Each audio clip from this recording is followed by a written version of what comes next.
इसके पिछले वीडियो में हमने चैप्टर 4 जो कि क्लास 10th का साइंस है उसको हमने कंप्लीट कर लिया था। उसमें जितना भी क्वेश्चन आंसर था उसके हमने सारे सॉल्यूशन को देख लिए थे। आज के अपने इस वीडियो में हम जो है क्लास 10th का चैप्टर 5 का जो इंटरनल क्वेश्चन आंसर है, यानी कि जो टॉपिक वाइज क्वेश्चन आंसर दिया गया होता है जिसमें हमें प्रैक्टिस के लिए मिलता है क्वेश्चन, अगर उसको हम बनाते हैं तो हमें टॉपिक क्लियर है या फिर नहीं है, उसमें कोई समझने में परेशानी तो नहीं, ये हमें खुद से पता चल जाता है। तो उसी क्वेश्चन आंसर का सोल्यूशन आज के अपने इस वीडियो में देखने वाले हैं। तो चलिए बिना देर करते वीडियो को स्टार्ट करते हैं। अगर वीडियो में किसी प्रकार का कहीं भी अगर कोई डाउट हो तो आप कमेंट बॉक्स के माध्यम से, जो कि हमेशा खुला हुआ है आपके लिए, वहां से आप कमेंट करके हमसे कांटेक्ट कर सकते हैं। और अगर आपका प्रॉब्लम कमेंट बॉक्स के माध्यम से देना होगा तो वहां से हम रिप्लाई देकर आपको निश्चित रूप से दे देंगे। अगर कोई प्रॉब्लम ज़्यादा बड़ा होगा, अगर वीडियो बनाने की आवश्यकता हो तो वीडियो भी बना करके आपके प्रॉब्लम का सोल्यूशन निश्चित रूप से हम कर देंगे। तो चलिए वीडियो को स्टार्ट करते हैं, देखते हैं जितने भी इस चैप्टर में क्वेश्चन आंसर है, इंटरनल क्वेश्चन आंसर, उसके सॉल्यूशन को। अगर वीडियो बड़ा होगा तो उसके 2 पार्ट बनेंगे, अगर छोटा होगा तो एक ही पार्ट में कंप्लीट हो जाएगा। ये आपको वीडियो के एंड तक में पता चल जाएगा कि वीडियो के कितने पार्ट बने। देखिए हमारा पहला क्वेश्चन है, क्या डोबे राइनर के त्रिक न्यूलैंड्स के अष्टक के स्तंभ में भी पाए जाते हैं? तुलना करके पता कीजिए। यहाँ पर इसका मतलब ये है कि जो डोबे राइनर ने त्रिक का जो निर्माण किया था उसमें उन्होंने जो सब तत्व का इस्तेमाल किया या फिर जो सब तत्व को शामिल किया, क्या वो सभी तत्व न्यूलैंड्स के जो अष्टक के स्तंभ था, यानी जो उन्होंने जो न्यूलैंड्स ने जो अष्टक का नियम बनाया था, क्या उसमें भी ये त्रिक वाला सभी तत्व शामिल हैं या फिर नहीं? तुलना करके पता करना है। तो चलिए इसके आंसर को देखते हैं। तो देखिए, हाँ, डोबे राइनर के त्रिक न्यूलैंड्स के अष्टक के स्तंभ में भी पाए जाते हैं। न्यूलैंड्स के अष्टक में लिथियम, सोडियम तथा पोटेशियम डोबे राइनर के त्रिक के तरह ही पाए जाते हैं। यानी जिस तरह से जो डोबे राइनर त्रिक मतलब का जो नियम लाए थे, उन्होंने त्रिक का जो सारणी बनाए थे, उसमें जैसे हम तत्व को सजाते हैं लिथियम, सोडियम, पोटेशियम को, उसी तरीके से कैसा है वो न्यूलैंड्स के अष्टक में भी मिलता है। ठीक, चलिए अब नेक्स्ट क्वेश्चन देखते हैं। देखिए 2 नंबर क्वेश्चन है, डोबे राइनर के वर्गीकरण की क्या सीमाएं हैं? यानी जो डोबे राइनर उन्होंने क्या किया, त्रिक सारणी का प्रयोग करके वर्गीकरण किया था। तो ये जो वर्गीकरण है कहाँ तक लागू हो पाता है, इसके बारे में पूछ रहा है। तो देखिए, डोबे राइनर उस समय केवल 3 तत्वों के त्रिक को पहचान सके, इस कारण सभी तत्वों का वर्गीकरण उनके त्रिक के अनुसार नहीं हो सका। यही डोबे राइनर के वर्गीकरण की सीमाएं हैं। यानी केवल 3 तत्व को ही पहचानने से हमें जितने भी तत्व हैं वो सभी का वर्गीकरण किया नहीं जा सकता है। तो इसीलिए इनकी सीमाएं बस इतना पर है, उसके आगे नहीं बढ़ सकी। चलिए अब नेक्स्ट क्वेश्चन देखते हैं। तो यहाँ देखिए अब 3 नंबर क्वेश्चन है, न्यूलैंड्स के अष्टक सिद्धांत की क्या सीमाएं हैं? यानी जो न्यूलैंड्स ने अष्टक का सिद्धांत दिया, जिसके हिसाब से हम तत्वों का वर्गीकरण करते हैं, इसकी क्या सीमाएं, यानी कहाँ तक हम तत्व को इस नियम के आधार पर या इस सिद्धांत के आधार पर हम वर्गीकरण कर सकते हैं। तो चलिए इसके आंसर को देखते हैं। तो देखिए, न्यूलैंड्स के अष्टक सिद्धांत की निम्नलिखित सीमाएं हैं। अब वो सीमाएं क्या सब है? अष्टक के नियम का यह सिद्धांत केवल कैल्शियम तक ही लागू होता था, क्योंकि कैल्शियम के बाद प्रत्येक 8वें तत्व का गुणधर्म पहले तत्व से नहीं मिलता था। इसमें वही तो नियम था अष्टक में, यानी कि हम 1 2 3 4 5 6 7 8 तक हम तत्व को जब मतलब सजा देंगे, जैसे कि सबसे पहले कम द्रव्यमान वाला उससे अधिक द्रव्यमान के अनुसार अगर सजाते हैं, तो फिर जो 8वां और 9वां जो तत्व है वो क्या होगा कि भाई पहला वाला जो तत्व है उसके अनुसार वो फिर से वैसा ही गुणधर्म वो दिखाना शुरू करेगा। ठीक, तो ये जो है ना, ये केवल कैल्शियम तक ही काम कर पाता था। इसलिए यहाँ पर क्या है, कैल्शियम के बाद प्रत्येक 8वें तक का गुणधर्म पहले तत्व से नहीं मिलता था। तो ये यहाँ पर फेल हो चुका है, यानी कि सिर्फ यहीं तक, केवल कैल्शियम तक ही उस सिद्धांत की सीमा है। अब इसके बाद नेक्स्ट भी है। देखिए अगला है, न्यूलैंड्स ने सोचा 56 तत्वों के अलावा भविष्य में अन्य तत्व नहीं मिल सकेगा, लेकिन बाद में नए तत्व पाए जाएंगे और इन तत्वों के गुणधर्म अष्टक सिद्धांत से नहीं मिलते थे। बस जैसे ही नया नया तत्व आया और वो अष्टक के सिद्धांत पर जब मिलाया था तो उस पर वो सेट ही नहीं होता था। तो यहाँ पर भी क्या हुआ, वो फेल होने लगा। फिर इसके बाद देखिए, न्यूलैंड्स का अष्टक सिद्धांत केवल हल्के तत्वों के लिए ही ठीक प्रकार से लागू हो सका। जो भी हल्का तत्व था उस तत्व का जो परमाणु है उसी को अरेंजमेंट कर पाता था। भारी तत्व के लिए उस सिद्धांत पे हम नहीं जा सकते थे। अब देखिए आगे है, आयरन को कोबाल्ट एवं निकेल से दूर रखा गया जबकि उनके गुणधर्म में समानता है। तो ये सब क्या था, ये सब था न्यूलैंड्स के अष्टक सिद्धांत की सीमाएं। चलिए अब नेक्स्ट क्वेश्चन देखते हैं। अब देखिए हमारा पहला टॉपिक से जितना भी क्वेश्चन था वो हो चुका है। अब नेक्स्ट टॉपिक कंप्लीट होने के बाद जो क्वेश्चन आंसर है उसको देखते हैं। तो इसमें देखिए पहला क्वेश्चन है, मेंडलीफ की आवर्त सारणी का उपयोग कर निम्नलिखित तत्वों के ऑक्साइड के सूत्र का अनुमान कीजिए। उसमें क्या सब है, देखिए पोटेशियम, कार्बन, एल्युमिनियम, सिलिकॉन और क्या है, बेरियम। ठीक है, तो ये सब जो है इस तत्व का ऑक्साइड, ठीक है, वो कैसे बनेगा, मेंडलीफ के आवर्त सारणी जो दिया है उन्होंने, इसके हिसाब से हमें पता करना है। ठीक है, तो चलिए इसके आंसर को देखते हैं। तो देखिए सबसे पहला था पोटेशियम। तो पोटेशियम के लिए देखिए मेंडलीफ की आवर्त सारणी के प्रथम ग्रुप में है कौन, पोटेशियम, तथा प्रथम ग्रुप के लिए ऑक्साइड का सूत्र R2O है। अतः पोटेशियम के मतलब पोटेशियम के ऑक्साइड का सूत्र क्या हो जाएगा, K2O। ठीक, अब इसके बाद देखिए नेक्स्ट हमारा था कार्बन। देखिए कार्बन में है मेंडलीफ की आवर्त सारणी के चौथे ग्रुप में है कौन, कार्बन, तथा चौथे ग्रुप के लिए ऑक्साइड का सूत्र RO2 होता है। क्या होता है, RO2। तो इस हिसाब से देखिए कार्बन के लिए क्या बनेगा, तो अतः कार्बन के ऑक्साइड का सूत्र है CO2। ठीक, इसके अनुसार ये सूत्र बन जाएगा CO2। अब इसके बाद नेक्स्ट देखते हैं, हमारा अगला है एल्युमिनियम। ठीक है, तो एल्युमिनियम मेंडलीफ की आवर्त सारणी के तीसरे ग्रुप में है तथा तीसरे ग्रुप के लिए ऑक्साइड का सूत्र R2O3 है। अतः एल्युमिनियम के ऑक्साइड का सूत्र क्या हो जाएगा, Al2O3। ठीक, अब बचा सिलिकॉन। तो देखिए सिलिकॉन का जो होता है, ये सिलिकॉन मेंडलीफ की आवर्त सारणी के चौथे ग्रुप में है तथा चौथे ग्रुप के लिए ऑक्साइड का सूत्र RO2 है। अतः सिलिकॉन के ऑक्साइड का सूत्र क्या हो जाएगा, SiO2। ठीक, यानी कि R बोले तो वो जो तत्व है और O2 ये तो ऑक्साइड बनाने के लिए होता है ना प्रयोग, तो इसलिए ये क्या हो जाएगा, यहाँ पर ये हो जाएगा SiO2। अब इसके बाद नेक्स्ट बचता है बेरियम। तो देखिए यहाँ पर बेरियम जो है, ये बेरियम मेंडलीफ की आवर्त सारणी के दूसरे ग्रुप में है तथा दूसरे ग्रुप के लिए ऑक्साइड का सूत्र RO है। तो यहाँ पर बेरियम ऑक्साइड का सूत्र क्या बनेगा, BaO बनेगा। खैर इसके आंसर को भी देख ही लेते हैं। अतः बेरियम के ऑक्साइड का सूत्र BaO हो जाएगा। ठीक, यानी बेरियम ऑक्साइड। चलिए अब नेक्स्ट क्वेश्चन देखते हैं। देखिए अब हमारा 2 नंबर क्वेश्चन है, गैलियम के अतिरिक्त अब तक कौन कौन से तत्वों का पता चला है जिसके लिए मेंडलीफ ने अपनी आवर्त सारणी में खाली स्थान छोड़ दिया था। 2 उदाहरण दीजिए। यानी जब इन्होंने अपना आवर्त सारणी बना रहे थे तो उस समय उन्होंने कुछ खाली जगह छोड़ा, तो उसी के बारे में पूछ रहा है कि भाई अब नया नया कौन सा तत्व खोजा गया है। तो देखिए यहाँ पर है, गैलियम के अतिरिक्त एस्केडियम तथा जर्मेनियम 2 अन्य तत्वों का पता चला जिसके लिए मेंडलीफ ने अपनी आवर्त सारणी में खाली स्थान छोड़ दिया था। यानी उनको पता था कि अभी हम जितना ढूंढे हैं इसके अलावा भी कुछ और तत्व है जो हमको अभी तक नहीं मिला है, भविष्य में अगर आए तो उसको इस जगह पे रखा जा सकता है। अब देखिए हमारा 3 नंबर क्वेश्चन है, मेंडलीफ ने अपनी आवर्त सारणी तैयार करने के लिए कौन सा मापदंड अपनाया, यानी वो किस आधार पर अपना आदर्श मतलब अपना आवर्त सारणी तैयार किए थे तत्वों के लिए।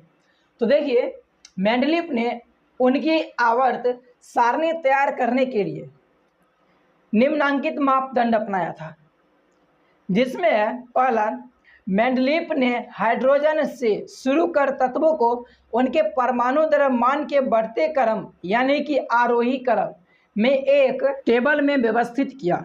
इसके बाद है, मेंडलीफ ने रासायनिक गुणधर्मों के अंतर्गत तत्वों के ऑक्सीजन तथा हाइड्रोजन के साथ अभिक्रिया कर बनने वाली यौगिकों को चुना, क्योंकि अधिकांश तत्व हाइड्रोजन तथा ऑक्सीजन के साथ संयोग कर यौगिक बनाते हैं।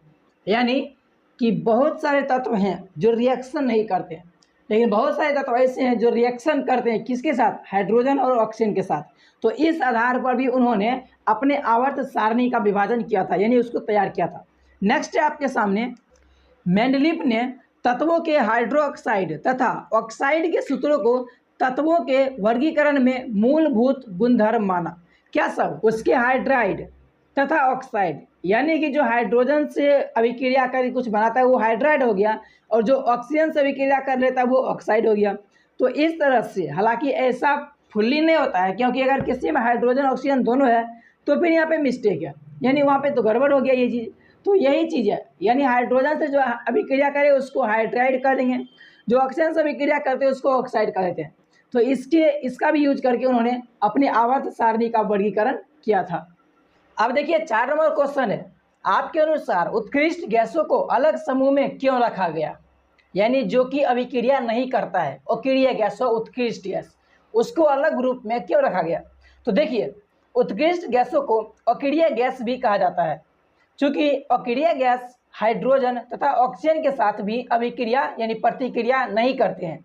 अतः प्रतिक्रिया करने की क्षमता को मूल गुणधर्म मानते हुए उत्कृष्ट गैसों को अक्रियाशील होने के कारण एक अलग समूह में रखा गया। क्या रीजन था? बस उसका रिएक्शन का नहीं कर पाना, और इसी की वजह से उसको एक अलग ग्रुप बना दिया गया। ठीक है, जिसको हम अक्रिय गैस या उत्कृष्ट गैस के समूह भी कहते हैं। ठीक, तो देखिए हमारा ये टॉपिक कंप्लीट होने के बाद जो नेक्स्ट टॉपिक से क्वेश्चन आता है, उसमें हमारा सबसे पहला क्वेश्चन है, आधुनिक आवर्त सारणी द्वारा किस प्रकार से मेंडलीफ की आवर्त सारणी की विविध विसंगतियों को दूर किया गया? यानी जो उसमें कमी थी उसको कैसे दूर किया गया? तो देखिए, आधुनिक आवर्त सारणी में हाइड्रोजन को ग्रुप 1 में रखा गया है, क्योंकि हाइड्रोजन के परमाणु में संयोजी इलेक्ट्रॉन की संख्या 1 है। अन्य सभी तत्वों जिनके परमाणु में संयोजी इलेक्ट्रॉन की संख्या 1 है को भी ग्रुप 1 में रखा गया है। यानी क्या? संयोजी इलेक्ट्रॉन के अनुसार सभी को एक लाइन में या फिर कहते हैं एक ग्रुप में ऐड किया गया है। ठीक है, जिसका नाम क्या है? ग्रुप 1। अब इसके बाद नेक्स्ट है, आधुनिक आवर्त सारणी में तत्वों को उनके परमाणु संख्या के बढ़ते क्रम में सजाया गया है। इस तरह कोबाल्ट तथा निकेल का क्रम सही हो गया, क्योंकि उन्हें भी उनके परमाणु संख्या के बढ़ते क्रम में रखा गया है। मेंडलीफ के आवर्त सारणी में भी कोबाल्ट को निकेल के पहले रखा गया है, जबकि कोबाल्ट का परमाणु द्रव्यमान निकेल के परमाणु द्रव्यमान से ज़्यादा है। ठीक, यानी कि परमाणु संख्या के आधार पर जब रखा गया है तब ये सटीक उसका जो आवर्त सारणी है वो तैयार हो पा रहा है। ठीक है, तो इसको सुधार किया गया। फिर इसके बाद है, चूंकि आवर्त सारणी में तत्वों को उनके परमाणु संख्या के बढ़ते क्रम में सजाया गया है, इसलिए समस्थानिकों जिनके परमाणु द्रव्यमान भिन्न भिन्न होते हैं तथा परमाणु संख्या समान होती है के समायोजन में होने वाली कठिनाइयों को आधुनिक आवर्त सारणी में दूर कर दिया गया है। यानी कि कुछ ऐसे तत्व होते हैं जो कि समस्थानिक होते हैं। इसमें होता क्या है कि परमाणु द्रव्यमान यानी कि उसका वेट ये अलग अलग होते हैं, लेकिन परमाणु संख्या समान होती है। तो इसको सजाने में दिक्कत हो रहा था, लेकिन इसको भी आधुनिक आवर्त सारणी में क्या कर दिया गया है? सही कर दिया गया है। ठीक, अब देखिए हमारा 2 नंबर क्वेश्चन है, मैग्नीशियम की तरह रासायनिक अभिक्रियाशीलता दिखाने वाले 2 तत्वों के नाम लिखिए, आपके चयन का आधार क्या है? हमें यहाँ पर मैग्नीशियम के जैसे मैग्नीशियम अभिक्रियाशील है, उसी हिसाब से जो कोई और तत्व भी अभिक्रियाशील होगा उसके अनुसार हमें क्या करना है? उसको लिखना है। लेकिन उसको हम किस आधार पर लिख रहे हैं ये हमको बताना होगा। तो चलिए इसके आंसर को देखते हैं। इसमें है बेरिलियम जिसका संकेत होता है बी, तथा कैल्शियम जिसका संकेत क्या है? Ca। 2 अन्य तत्व हैं जो मैग्नीशियम की तरह ही अभिक्रियाशीलता दिखाते हैं। यानी जिस तरह से अभिक्रियाशील मैग्नीशियम है उसी तरह से बेरिलियम और कैल्शियम है। अब देखिए बात आती है इसको हम किस आधार पर हम चूज किए हैं। तो देखिए बेरिलियम तथा कैल्शियम के चयन का आधार इन दोनों तत्वों में संयोजी इलेक्ट्रॉन की संख्या 2 है, जो मैग्नीशियम के संयोजी इलेक्ट्रॉन की संख्या के बराबर है। अब देखिए यहाँ पर मैग्नीशियम, ये क्या है? मैग्नीशियम का ये क्या है? इलेक्ट्रॉनिक विन्यास है 2 8 2। तो संयोजी इलेक्ट्रॉन कहाँ रहता है? लास्ट वाला, यानी 2 है ना इसमें, तो संयोजी इलेक्ट्रॉन की संख्या इसमें 2 है। उसी तरह से बेरिलियम में देखिए 2 और 2, यानी कि ये भी देखिए क्या है? इसका भी संयोजी इलेक्ट्रॉन की संख्या 2 है। उसी तरीके से कैल्शियम में देखिए इसका इलेक्ट्रॉनिक विन्यास है 2 8 8, यानी पहले कक्षा में 2 इलेक्ट्रॉन, दूसरे कक्षा में 8 इलेक्ट्रॉन, तीसरे में 8 इलेक्ट्रॉन, और चौथा में ये क्या है? सबसे बाहरी कक्षा में उसमें 2 इलेक्ट्रॉन। तो देखिए सबका संयोजी इलेक्ट्रॉन समान है और इसी आधार पर हमने क्या चूज किया है, मैग्नीशियम के जैसा अभिक्रियाशील जो तत्व है वो कौन सा, बेरिलियम और कैल्शियम। चलिए अब नेक्स्ट क्वेश्चन देखते हैं। अब देखिए हमारा यहाँ पर 3 नंबर क्वेश्चन में कहता है कि नाम बताइए, यानी कि हमें नाम बताना है। अब जो क्वेश्चन होगा उसमें जो तत्व के बारे में पूछेगा उसका नाम बताना है हमें।